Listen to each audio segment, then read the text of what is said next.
Third person's POV. The bond still pulsed faintly against Kael's throat, a soft, lingering warmth from the magic they'd shared, but it remained incomplete. Lyra hadn't allowed him to return the bite. From her hiding place beneath the silver-leaved willow, Lyra watched as Elowen slid into a waiting black car, her lips curved in smug satisfaction.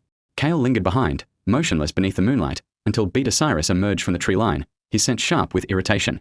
"You're telling me," Cyrus growled, his voice a low rumble, "that you let her mark you, and you didn't return it?" Kael's tone was steady, far too even. It was her choice. Cyrus's brows knit together, disbelief cutting across his features. Her choice? She's not even your mate, Alpha. You've lost your mind.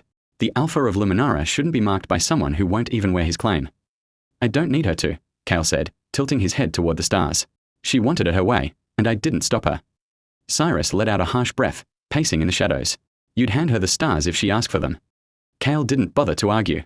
Lyra turned away before she could hear more. Her chest tightened, not just from his words, but from what the mark had stolen from her.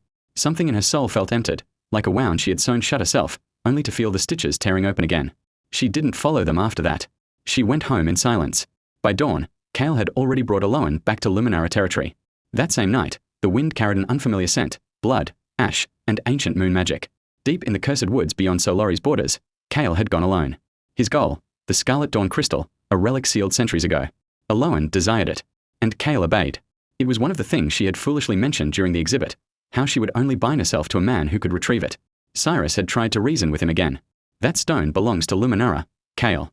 It was locked away by the elders for a reason. You're risking everything just to feed some she-wolf's vanity. "I'll bring it back," Kael replied, eyes glowing with restrained resolve. "Even if I bleed for it. The moonstone isn't some trinket you dig out to impress a lover." Cyrus snapped. "Our ancestors died sealing it. That forest doesn't forgive intruders, it devours them." But Kael's expression didn't waver. "Those wards will tear you apart," Cyrus warned. "The forest has a mind of its own. So does the stone. You might not come back." "I will," Kael murmured, "because she asked me to. And that's enough." He did return. And he did bleed. Lyra's POV. That night, when I opened the door, the air reeked of blood and pine. Kael stood in the doorway like a storm dragged through the dirt, mud-streaked, his ribs bound, blood caked across his temple. He didn't bring a flower this time. No token of apology. I already knew why. He'd sent the prize ahead, to her. "There was a rogue ambush," he said finally, voice low, gaze averted. I tilted my head slightly. "Of course there was." He nodded stiffly. "I'll be gone for a while. Maybe a week. I need to heal." "Then rest," I said quietly. "Take all the time you need." He hesitated, eyes narrowing as if searching for something beneath my calm. "You're not going to ask what really happened?" A faint, tired smile touched my lips. "No. I won't need protection where I'm headed." He looked puzzled, and that was good. He didn't understand that I was already saying goodbye. He only gave a small nod and limped away toward his quarters, leaving a trail of dirt and silence in his wake. The next morning dawned too still, the sky painfully clear, as if mocking me. I met my closest friends at the VIP lounge, calling it a small celebration. None of them knew it was my farewell.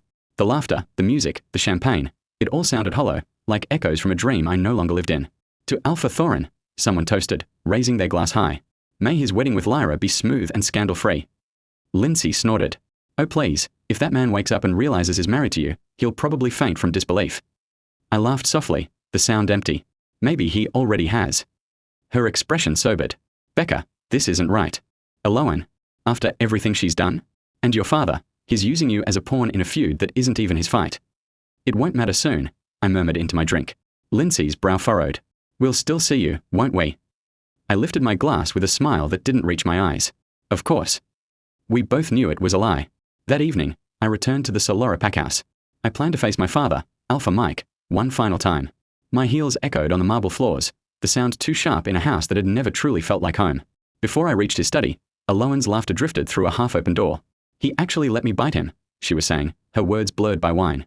"Can you believe that? I practically own him now. Like a dog begging for a pat." More laughter followed. "He must be head over heels," someone teased. Elowen scoffed. "Hardly. He's convenient. Does what I say when I say it. When I'm bored, I call. When I'm not, he disappears." A pause.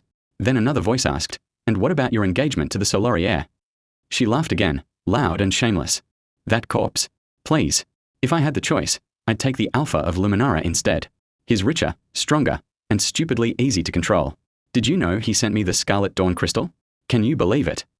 I blinked once, the corner of my mouth curving upward, not in amusement, but in cruel understanding.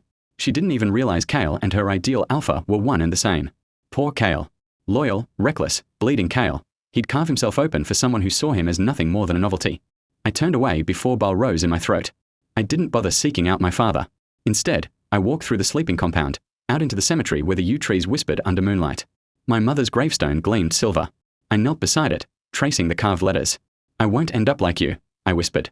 "You waited for love until it killed you. I'll survive, even if it means alone."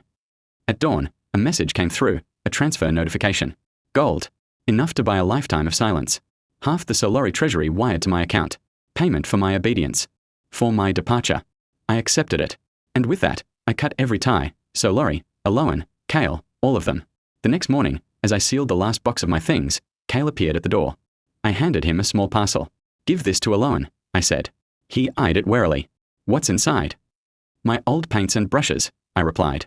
"She wants to be me so desperately, she might as well have the leftovers." He didn't yet know that I'd already filed the paperwork assigning him as her wolf knight. He belonged to her now. He always had. "And you?" he asked quietly, tightening his hold on the box. "I'll be fine," I said with a small, unbothered smile. "Moving out isn't as hard as people think." It was a lie, but it was also the last thing I'd ever say to him.